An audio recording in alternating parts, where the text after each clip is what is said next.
Aproveitando essa conversa aqui, Madison, para te relatar uma situação desafiadora, porque assim, por exemplo, se eu sou professor e eu tenho um aluno surdo em sala, eu percebo que ele sente muita dificuldade com a escrita do português. E refletindo um pouco, o que eu pensei foi assim: o aluno ouvinte, ele ouve em português, depois ele fala em português, depois ele lê em português e ele escreve em português. É uma língua só, tudo faz sentido. Sim. Mas para o aluno surdo, não. Ele vê a Libras, fala em Libras e depois eu vou mostrar para ele o português. Não faz sentido para ele. Como a escrita de sinais me ajudaria a ser um professor melhor, tendo um surdo em sala de aula como meu aluno, ou até mesmo estar preparado para receber esse aluno surdo algum dia e conseguir dar a educação que ele merece, conseguir ajudá-lo. O livro Escrita de Sinais e Mistérios, no capítulo 3 aqui, é um capítulo totalmente dedicado para mostrar esse processo de aquisição da leitura e escrita da língua de sinais, de Sign Language.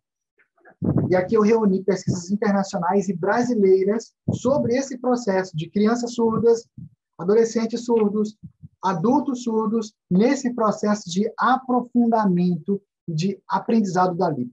Durante um tempo, eu trabalhava numa igreja e lá tinha surdos de várias faixas etárias diferentes. E tinha uma surda lá que não sabia quase nada da Libras, sabe? Já adulta, já. E aí, o que acontecia? Como que seria esse ensino para ela ali na igreja, né? A gente tinha imagens e tudo mais, porém, como é que seria isso? Aí, o que eu fazia, Raquel, também? A gente usava a escrita da língua de sinais. Então, eu pegava os materiais, eu adaptava eles para a escrita da língua de sinais. Às vezes, eu usava sinais, tinha uma imagem, eu colocava o sinal escrito do lado. Na hora de usar um PowerPoint, por exemplo, eu projetava na parede. Então, ali eu tinha um sinal, tinha a imagem, um sinal, às vezes é a história de um personagem, eu usava um vídeo, mas ali tinha sempre a escrita junto. O que aconteceu no processo? Com pouquíssimo tempo de uso, e isso aí a gente encontrava uma vez por semana, só no domingo. O que acontecia? A gente trazia os surdos, a gente chamava os surdos, eles vinham, eles iam lendo o que estava ali projetado. Eles não conheciam escrita de sinais, ninguém parou para ensinar para eles, nem a gente. Nosso objetivo era mostrar que era possível aprender, mesmo sem parar para ensinar coisinha por coisinha. Então, eu projetava na parede, ia sinalizando o que estava escrito ali, e mostrando. Só de eu usar isso, o que aconteceu? Teve um dia, essa surda falou assim, ela levantou a mão, dizendo que ela queria ir lá na frente e ler. O texto era longo.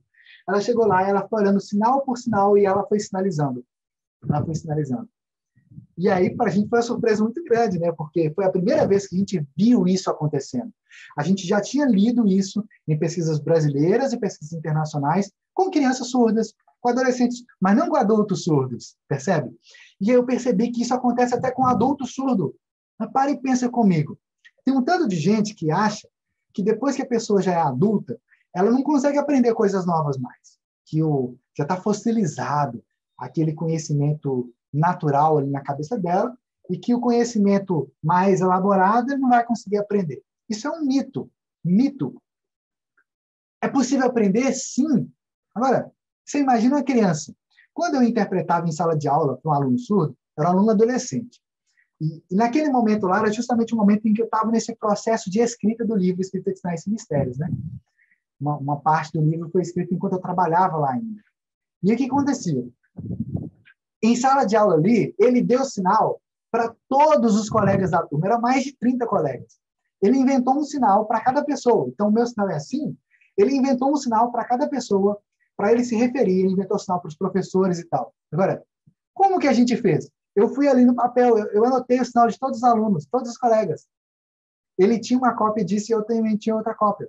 Então, a gente sabia o sinal de todo mundo. Então, quando alguém chamava ele, eu olhava, aquele ali é fulano de tal, eu olhava lá na minha listinha, eu pegava aquele ali. Só que, além disso, ele tinha também a anotação dos sinais das disciplinas. Então, à medida em que eu ali, como intérprete na sala de aula, eu tinha ali os sinais que o aluno foi criando, ou que eu já conhecia sobre as disciplinas, sobre um determinado conceito, eu fui escrevendo ali, sinal de globalização, por exemplo, outros sinais ali específicos, célula, por exemplo. Então, eu ia pegando esses sinais ali, eu escrevia, ele levava isso para casa, ele ia lendo ali o material em português da escola, ele ia olhando esses sinais que ele já tinha escrito, ele ia conectando aquelas imagens, entende? Às vezes, o professor ali, bom, se os professores soubessem Libras na época, tinha sido mais fácil ainda, né? Porque o professor mesmo ele poderia escrever alguma coisa ali em sala de aula, né? A escrita de sinais ela é simples, né? Então, só o fato do professor saber escrever algo na língua do aluno, em Libras, uma anotação, um bilhete, um sinal que você escreve ali no caderno, um parabéns ali no caderno, por exemplo, vou escrever um parabéns aqui. Isso já traria para o aluno ali uma percepção de que você está conectado, de que você está interessado ali. Então, isso traz a perspectiva de mais ludicidade, de um ambiente mais tranquilo, de um ambiente envolvente para o aluno surdo.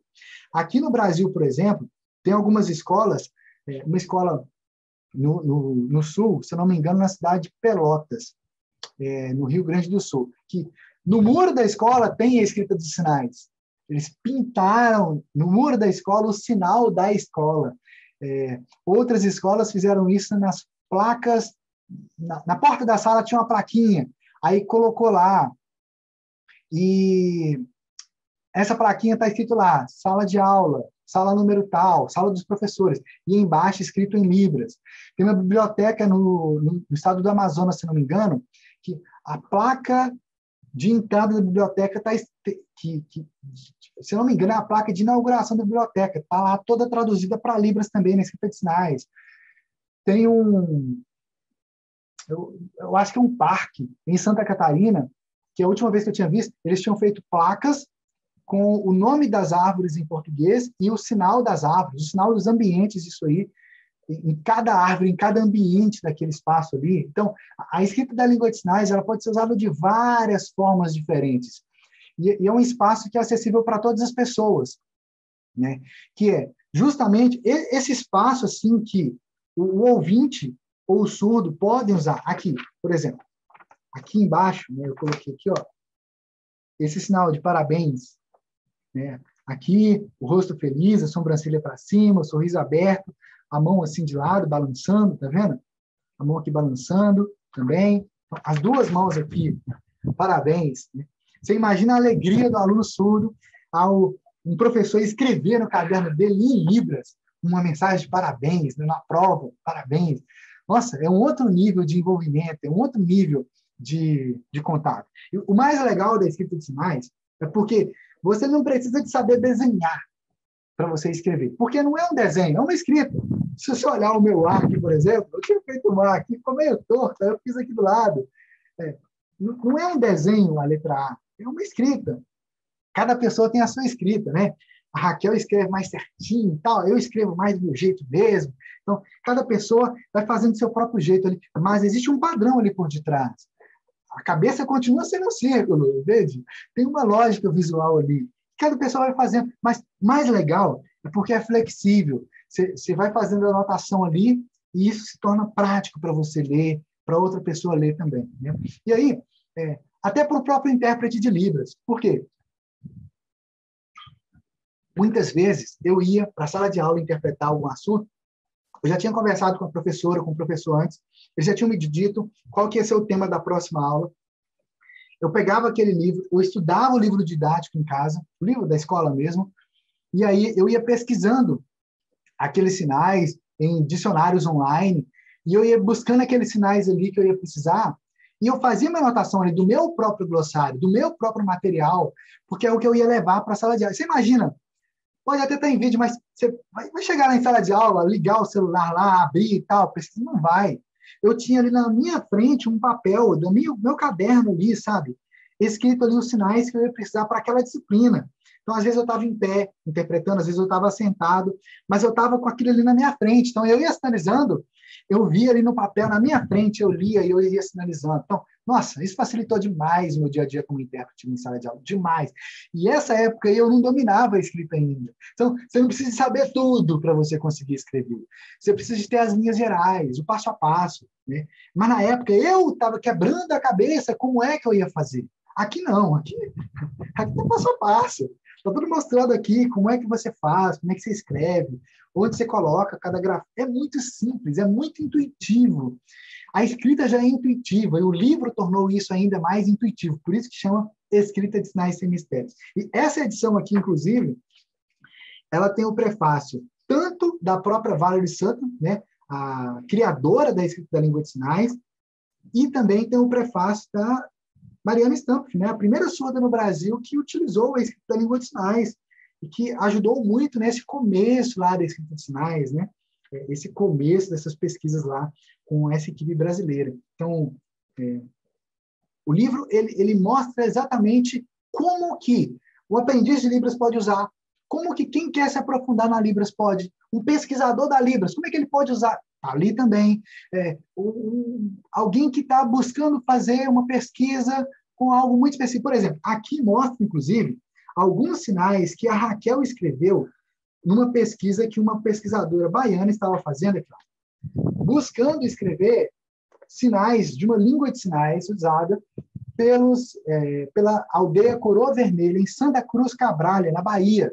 Então, a escrita da língua de sinais é capaz de escrever sinais de qualquer língua de sinais, qualquer coisa que você consegue escrever, entende? E isso facilita o dia a dia de todo mundo,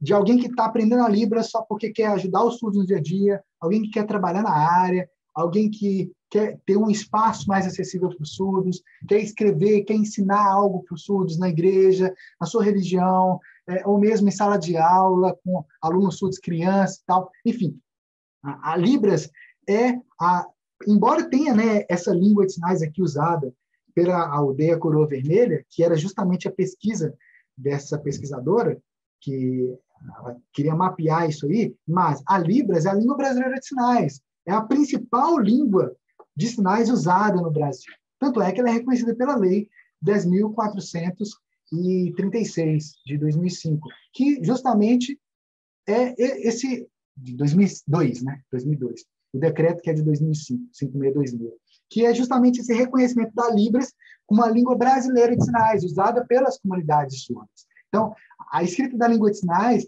ela envolve, independente do nível que você está agora na Libras, independente do momento que você está na Libras, você vai, eu quero aprender a Libras, mas eu não tenho pressa, beleza. Eu quero aprender, mas eu quero aprender rápido, beleza. Eu quero aprender, mas eu quero me aprofundar. Eu já sei, entende? Independente do seu nível na Libras, do seu momento, a escrita da língua de sinais, através do método que nós ensinamos aqui no livro A Escrita de Sinais Sem Mistérios, vai trazer mais facilidade, vai trazer mais clareza e direcionamento para você também, para que você continue no caminho da Libras, aprendendo ainda mais, se aprofundando ainda mais nessa língua que é tão apaixonante, que é a Libras, né? E se você, de alguma forma, esse conhecimento e essa nossa conversa aqui de hoje trouxe mais clareza para você no seu desenvolvimento na Libras, se de alguma forma esse conteúdo aqui, você aprendeu algo novo, você descobriu coisas novas, fez sentido para você e você entendeu, deixa o seu curtir aqui abaixo, seu joinha, para eu saber que você entendeu. Deixa aqui o seu comentário também, dizendo aquilo que mais chamou a sua atenção, o seu maior aprendizado aqui hoje também, eu quero saber, ou mesmo a sua pergunta. E segue a gente aqui também no YouTube, para que você possa estar mais inteirado, possa ser avisado em primeiríssima mão. Clica lá em se inscrever, para ser avisado em primeiríssima mão quando a gente publicar novos conteúdos exclusivos aqui no canal. E segue a gente também lá no Instagram, @Universidade da Libras, porque lá você acompanha o dia a dia meu com a minha esposa Raquel. E lá pelo site, você pode adquirir o livro Escrita de Sinais Sem Mistérios, site universidadedalibras.com.br. Te vejo do outro lado.